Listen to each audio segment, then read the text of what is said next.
Bonjour à tous, on continue Masechet Nedarim d'Afraf et on commence tout de suite en haut de la page à la Mishnah. Nous avions enseigné dans la Mishnah précédente d'Af Yutret Stam Nedarim Le'achmir ou Pirusham Le'akel. Lorsqu'une personne faisait un Neder qui pouvait avoir deux connotations, ou interdire ou permis, alors on était Mahmir et on donnait de la force à son Neder pour interdire. On avait quand même mentionné que Upirusham lehakel, si une personne en venait à expliquer son éder qui n'avait pas eu l'intention d'interdire mais l'intention de permettre, alors là, le neder serait permis, on serait mekel dans ce cas-là.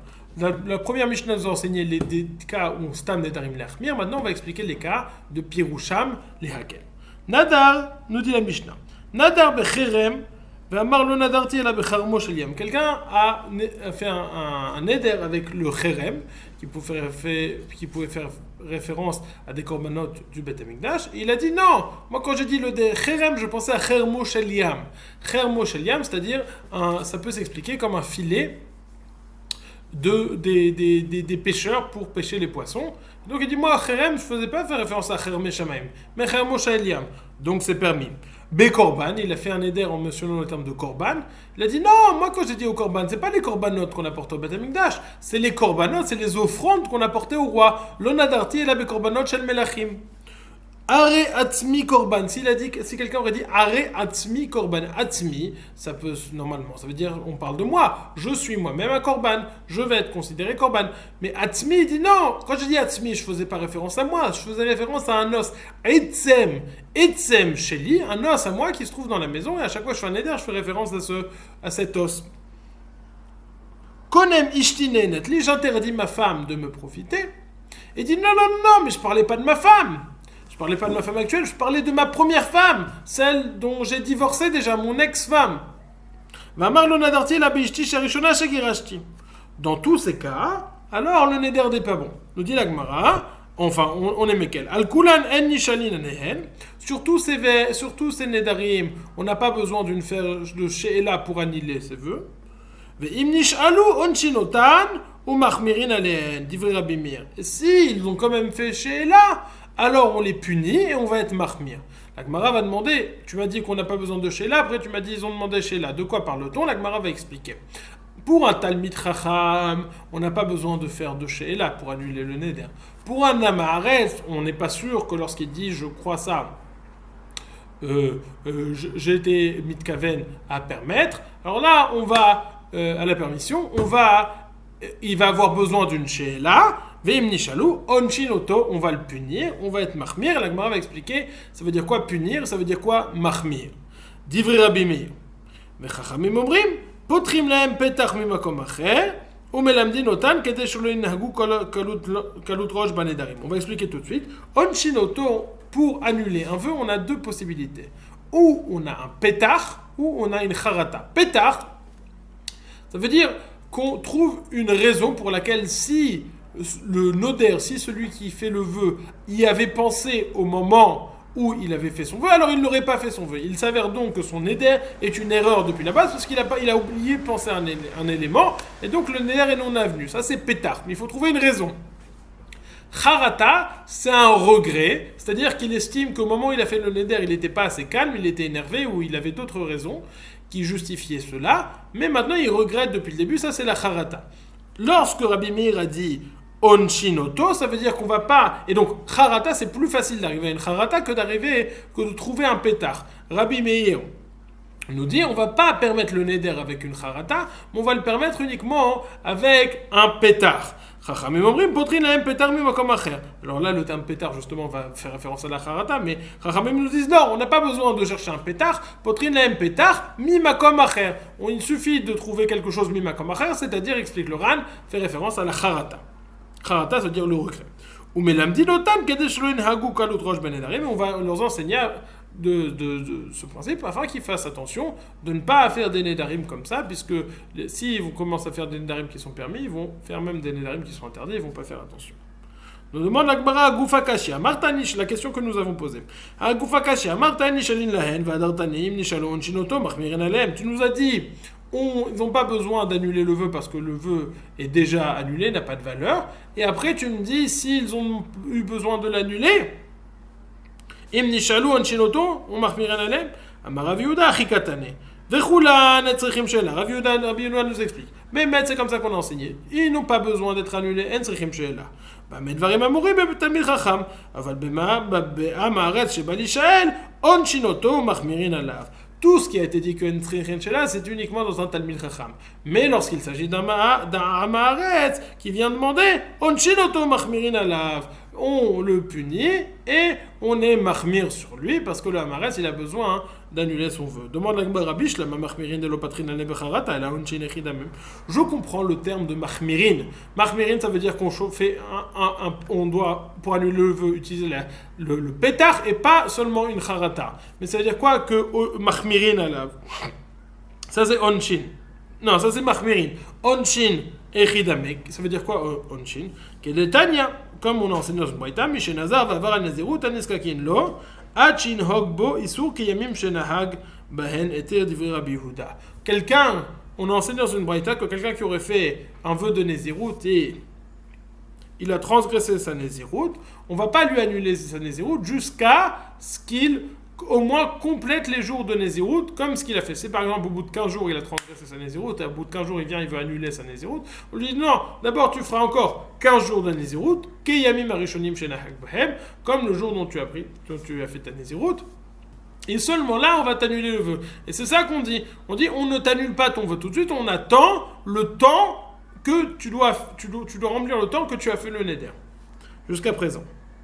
Ça, c'est le divrei Rabbi Yehuda. Rabbi Yossi, Rabbi Yossi nous dit ça c'est uniquement dans une petite Nézirut, mais lorsque c'est une grande Nézirut, c'est-à-dire plus de 30 jours, il suffit d'attendre 30 jours. S'il a déjà fait 60 jours, il n'y a pas besoin d'attendre 60 jours. Amar Rabbi Yosef. Oil va Rabanan Niskakin lo, Beidina de Maskeke, lo Avid Shapir.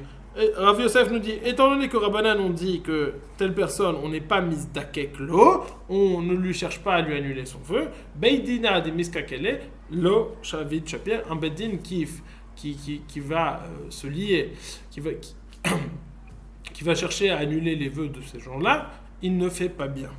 Ravacha Bar Yaakov Omer, mais Sham Tinanle. Ravacha Bar Yaakov va même jusqu'à dire qu'on va le mettre en nidouille. Nous dit la Gemara, Vechachamim omrim potrin lo petach mi makom acher. Nous dit la Gemara, Tana l'olam al tehi ragil benedarim shesofra lim'ol beshuvot. Toujours ne sois jamais habitué à faire des nedarim, parce que si tu commences par les nedarim, tu vas finir par transgresser des shvuot. On a déjà vu plus haut que shvuot, c'est plus chamour que nedarim, qu'elle est dit au sujet des shvuot, lo yenake. Ve'al tehi ragil etzelam haaretz shesofra la'achil chatvelim. Et ne sois pas fréquent chez un Maharetz, car au bout du compte, il va te donner à manger du tevel. Ne sois pas ragil chez un Kohen qui est à Maharetz, parce que lui va te finir par te donner à manger de la trouma. Et ne sois pas, n'augmente pas la conversation avec la femme, car au bout du compte, tu vas finir par avoir des niouf. Tu vas commettre des actes d'adultère. Rabbi Acha et Rabbi Yeshai Omer, Kol atzofe benashim, sofo balida el avera. Rabbi Acha, fils de Rabbi Yeshai, nous dit toute personne qui regarde les femmes, au bout du compte, il va en venir à une avera. Vechol amistakel beikeva shel isha, vian lo banim shenan moganim, et toute personne qui regarde les talons d'une femme n'auront des enfants qui seront immoraux. Amar Rav Yosef, ou beishto nida, Rav Yosef a dit, cela est même dit, même dans le cas de sa femme qui est nida. Qui sera au bout du compte permise, même dans ce cas-là, c'est pas bon. Amar Rabbi Shimon ben Lakish, ekeva de katane bimkom atinofet, shu mechouvan kenegada ekev. Rabbi Shimon ben Lakish nous dit, lorsqu'on a mentionné amistakel be akeva shlisha, le talon d'une femme, à quoi cela fait-il référence? Pas le talon, mais l'endroit de la nudité de la femme. Otomakom. Et partie génitale. Tanya. Nous avons enseigné. Le verset nous dit dans Shemot, Bavour tiye yirato al penechem, les vilti. Et le verset finit, les vilti techetaou. Afin que vous ayez de la yira sur votre visage, de la crainte sur votre visage, que vous ne fautiez pas. Nous dit l'Agmara. Bavour ti yiratol penechem, ça fait référence à Zobusha, à la honte. Les vilti techetaou. Et de ce fait, vous n'allez pas fauter. Mais la melcha busha mevia l'idée yiratret. Nous apprenons de là que la honte amène à la crainte de la faute. Mikan amrou, siman yafe be'adam shobaishan. De là, ils disent, c'est un bon signe chez un homme s'il a honte, si c'est quelqu'un qui a honte. Acharim omrim, kol adam ametbayesh lo bimera uchote. D'autres disent, toute personne qui a honte, il ne faute pas rapidement. Ou mishen lo boshet panim, beyadua shelo amad amdu avotav ala sinai. Et quelqu'un, qui n'a pas de honte, on sait que ses parents ne se sont pas tenus sur le mont Sinaï. Omar Rabbi Yochanan ben Dahavai nous dit Arbat varim sachulim alacha asharet. 4 choses m'ont enseigné les malaché asharet. Les malaché asharet, les anges littéralement, mais on va voir plus loin que ça fait référence aux chachamim, aux rabbanim. Chigrin mipnema viennent. Pourquoi les boiteux? D'où viennent-ils? Mipne chez Ofrin et Shulchanan, parce qu'ils renversent leur table. C'est-à-dire quoi renverser leur table? C'est une allusion, un machal, aux relations intimes entre un homme et sa femme.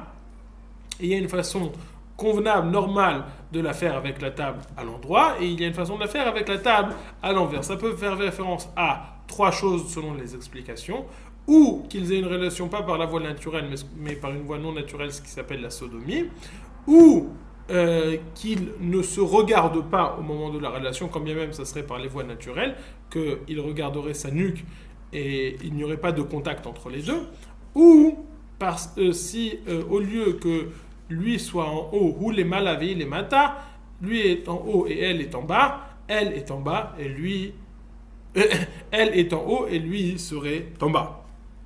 Il est mimipnema vian mipne chez menashkim à l'automakom.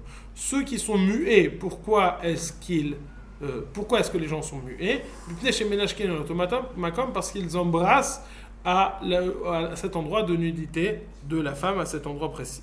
Charashim mipnema vian mipne chez mesabrim beshat tashmish. Les sourds, pourquoi sont-ils? Parce qu'ils racontent, parce qu'ils parlent, parce qu'ils discutent. Alors la Gemara va développer de quelle discussion parle-t-on? Parce qu'ils discutent au moment des relations intimes. Soumin mipnema vian mipne chez mistaklin beotomakam. Les aveugles, pourquoi sont-ils ces aveugles? Parce qu'ils regardent beotomakam, ils regardent à cet endroit-là. Urminhi. Donc ces 4 choses: renverser la table, embrasser cet endroit, parler au moment des relations et regarder cet endroit-là. Ou pourtant nous objectons Shalou atima shalom ma banecha yefyefin beyoter. Vous demandez à Ima Shalom pourquoi tes enfants, comment se fait-il que tes enfants soient si beaux? Amra lahen eno mesaper imi lo metrilat alayla velo besof alayla ala bechatzot alayla. Il n'a de relation avec moi ni au début de la nuit ni à la fin de la nuit, mais au milieu de la nuit.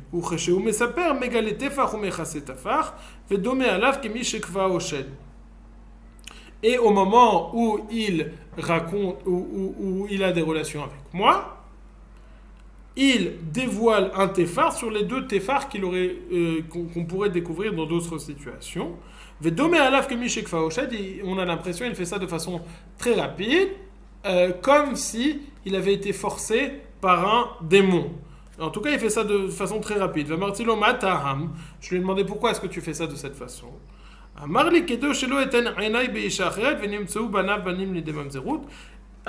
que, au moment de la relation, je ne pense pas à aucune autre femme, et je ne pense qu'à toi. Et si je pensais à une autre femme, peut-être que les enfants en viendraient à quelque chose qui s'apparentera de la même zéroute, puisqu'au moment de la relation, ils pensaient à une autre femme.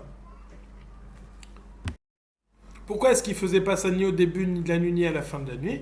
Parce qu'au début de la nuit, il y avait des femmes qui allaient dans le marché, et à la fin de la nuit aussi, il y avait des femmes, donc il voulait être concentré uniquement avec sa femme.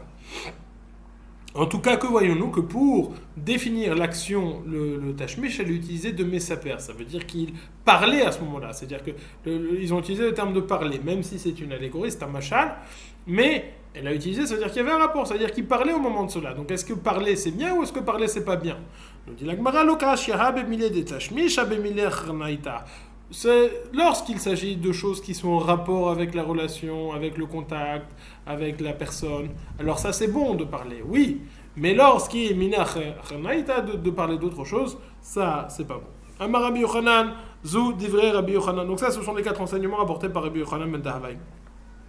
Amar Rabbi Yochanan ben Amar Rabbi Yochanan, Zou divrei Rabbi Yochanan ben Dahavai, aval amur chachamim, en halacha ki Yochanan ben Dahavai. Rabbi Yochanan nous dit ça, c'est l'opinion de Rabbi Yochanan ben Dahavai, mais chachamim ont dit, la halacha n'est pas comme Yochanan ben Dahavai. Il va y avoir une discussion dans les postim, à savoir, est-ce que comme quel des 4 points la halacha n'est pas comme Yochanan ben Dahavai. Et là, kol ma shadam rotze la'asot b'ishto oseh. Tout ce qu'un homme veut faire avec sa femme, évidemment avec son consentement, il fait. Machal le basar rabba mi beit hatabach donne un exemple comme si de la viande venait de chez le boucher. Ratza le'ochlo bemelach ochlo, tzali ochlo mevushal ochlo, shaluk ochlo. De quelque façon qu'il veut la manger, le temps que ça prend, c'est-à-dire ou tout de suite tzali, ou tout de suite avec du sel, ou tsali ou grillé, ou mevushal ou cuit longtemps, ou chalouk ochlo, ou encore qui soit chalouk, encore plus longtemps. Vechen da gaba mi beit hatzayan, et de la même façon un poisson qui vient d'être cuit, qui vient d'être pêché. En tout cas, ça c'est ce que Chachamim ont dit. Zamar man malaché hacharet rabanan. Qui sont ces malaché hacharet? Qui sont ces gens dont on parle? C'est rabanan. דאיתימה מלאכה שרת ממש, אמר אמר רבי יוחנן, אין לך כיוחנן בן דאבי, האין הוא בקיא בצורת עוולת פה, ומה קראו לו מלאכה בבלתת פה.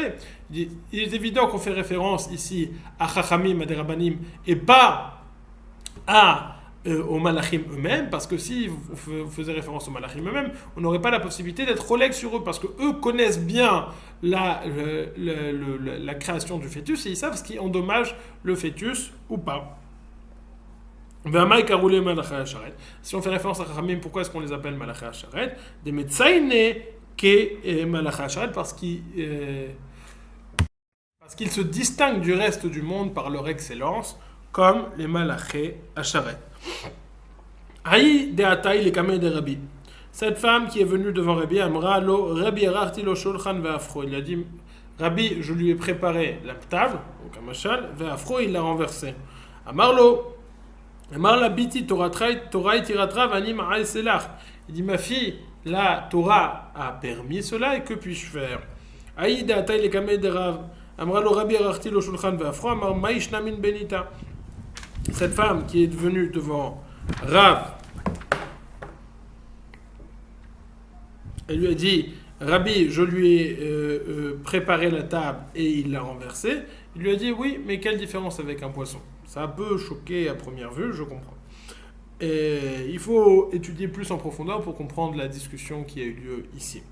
Il est écrit dans le verset, Velo totoru achare levafrem, vous ne vous laisserez pas guider par vos yeux.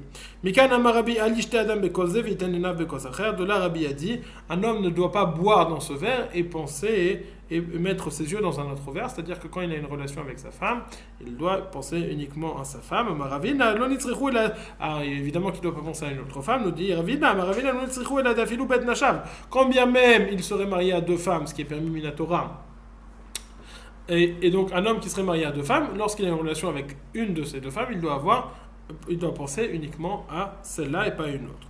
Il est écrit dans le verset Uveruti mikem mordim va poshimbi, qui font référence les mordim, les traîtres et les poshimbi. Amar Rabbi Levi elu bne tisha midot bne osnat meshagar. Ce sont les enfants de ces 9 midot, osnat meshagar, qui sont des initiales. C'est quoi osnat meshagar? Bne Aleph, on a Aleph Samer Nun Tav Mem Shin Gimel Ain Chet. Bne Eima, ce sont les enfants de la peur. Si il force sa femme par peur à avoir une relation avec lui, si il met de la peur, ta femme a peur de refuser la relation avec lui et donc elle est forcée. Bne Anoussa, si elle est forcée encore plus, peut-être physiquement. Bne Snoua, si elle est détestée au moment de la relation. Bne Nidouille, si lui est en nidouille, donc il ne peut pas être complètement là. Bne Tmoura, si elle pense à une femme. Si il est marié avec 2 femmes et il pense à une autre femme. Bnei Meriva s'il s'est disputé avec sa femme, Bnei Shichut s'il est sous, Bnei Grushat Alev si il a décidé de la divorcer, donc il n'est pas entièrement avec elle. Bnei Ir Bouvia, si on ne sait pas, s'il y a plusieurs hommes qui sont allés avec cette femme, on ne sait pas de qui est son père. Bnei Chatzoufa, les enfants d'une femme dont la femme est Chatzoufa, c'est-à-dire qu'elle réclame elle-même la relation physiquement. Quel est le point commun entre toutes ces Téchamidot? Là, vous en compterez 10, parce que Emma et Anoussa, il y en a qui les mettent dans la même catégorie. Ok. Mais en tout cas, quel est le point commun? C'est qu'au moment de la relation, c'est une relation uniquement physique, où il n'y a qu'un contact des corps, mais il n'y a pas un contact des âmes, il n'y a pas un contact des personnes. Dans toutes les situations qui sont décrites, les hommes, il n'y a pas consentement, et les deux ne sont pas... ils ne vont pas ensemble, ils ne se lient pas. Et il y a de la peur entre les deux. Anoussa, elle est forcée, elle ne veut pas se noie, il la hait. Nidouille, lui, il est excommunié, donc il n'est pas réellement là. Tmoura, il ne pense pas à sa femme, il pense à quelqu'un d'autre. Meriva, ils sont disputés, donc il y a une distance entre les deux. Shichut, ils sont sous, donc ils ne sont pas vraiment là, sa tête n'est pas là. Grushat Alev, son cœur n'est pas avec sa femme. Bnei Bouvia, c'est autre chose. Bnei Chatzoufa, c'est elle qui réclame. Et la Gemara comprend que dans ce cas on va développer ça, mais lorsque c'est elle qui réclame, on comprend qu'on parle d'un cas où elle réclame uniquement le contact physique sans le contact de la personne. Donc à chaque fois qu'il y a une demande du contact physique uniquement, c'est pas bon. Et ni demande à la Gemara, est-ce que Bnei Chatzoufa, si la femme réclame, est-ce que c'est bon ou pas? V'amar Rabbi Shmuel bar Nachmani, amar Rabbi Yochanan, pourtant Rabbi Shmuel bar Nachmani a dit rapporteur au nom de Rabbi Yochanan, Yonatan, Kol Adam Shishto Tovarato, Havian lo Banim, Shafilu Bedoro Shel Moshe Rabbeinu lo hayu kemotam. Toute personne dont sa femme réclame la relation avec lui, il a des enfants que même dans le dor de Moshe Rabbeinu, même dans la génération de Moshe Rabbeinu, il n'y en avait pas. Car il est dit, Avou lachem chachamim, nashim chachamim unevonim, au sujet dans la parashat Yitro,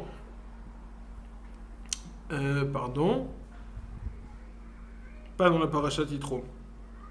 On a cherché dans le clan d'Israël des gens chachamim unevonim, et on a pris que des gens, veikach et raché shiftechem veloktiv nevonim. On n'a pas trouvé des gens qui étaient nevonim. Et pourtant, au sujet des enfants de Léa, il est dit, Issachar chamor gerem.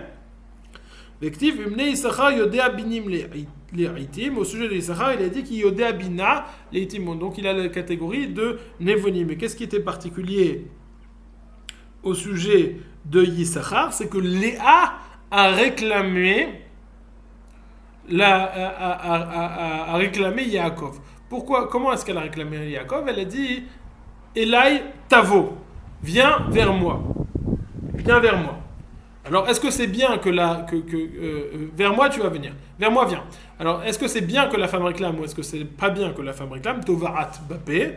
Me dit la Gemara, Haïd et Martsaye Artsouye. Si c'est pour l'adoucir, pas l'adoucir, mais on pourrait dire séduire, mais pour réclamer son mari d'une façon fine, alors c'est bon. Si elle ne cherche que le contact physique, c'est pas bon. Comment est-ce qu'on sait si... J'avais entendu de Rav Israël Ariébrand qui avait dit qu'est-ce qu'il y avait de particulier a priori au sujet de Léa? Elle a dit Elaï Tavo. Le Ran, elle a dit viens juste dans ma tente, mais elle n'a pas parlé de choses précises. Mais pourquoi elle a dit Elaï Tavo, viens vers moi? A priori, c'est très direct. Elle avait dit non, parce qu'à partir du moment où elle dit Elaï Tavo, viens vers moi, et pas juste au niveau du contact physique, à partir du moment où il y a un contact entre les personnes, alors c'est une bonne relation qui crée des enfants en banim, mehuganim, chachamim ou nevonim. Nevonim en tout cas. Adran alach velu mutarim. Baruch Hashem, on a fini le deuxième pérec de Masechet Nedarim. Adran alach velu mutarim. On reviendra vers toi, velu mutarim. Un petit résumé de ce qui a été dit. On a fini par expliquer la piroucham léaquel des gens qui font des Nedarim et qui expliquent, ils ont la capacité d'expliquer leur Nédarim. À partir du moment où ils expliquent qu'ils ont eu l'intention de permettre et pas d'interdire, c'est un bon Néder. C'est pas un bon Néder, et donc le Néder est annulé. C'est uniquement chez un Talmid Chacham. Mais chez un Maharetz, il a besoin d'annuler le Néder. On a vu une machlokat entre Rabbi Meir et Chachamim. Rabbi Meir, il dit Onshin ou Machmirim. Premièrement, on n'annule pas le Néder avec une Charatam, on a besoin d'un pétard. Et au Machmirin Aleem, c'est qu'on attend le jour, ils ont accompli le Néder 10 jours, alors on attend 10 jours avant d'annuler le neder. On attend 10 jours avant d'annuler le neder. Rabbi n'est pas d'accord sur les deux points. Il dit tout d'abord, on peut annuler le neder avec une charata, ça suffit une charata, et non seulement cela, mais on n'est pas mahmir, et on lui enseigne juste qu'il fasse attention de ne pas faire ce type de nedarim. Après cela, on a parlé qu'il fallait attention de ne pas faire de nedarim, et de ne pas faire de nedarim, il fallait attention de ne pas parler avec les femmes, pas regarder les femmes trop, et puis on a parlé de toute la halachot qui concernait les relations intimes entre un homme et sa femme. Bonne journée, Adran, Allah, Velo Mutarin.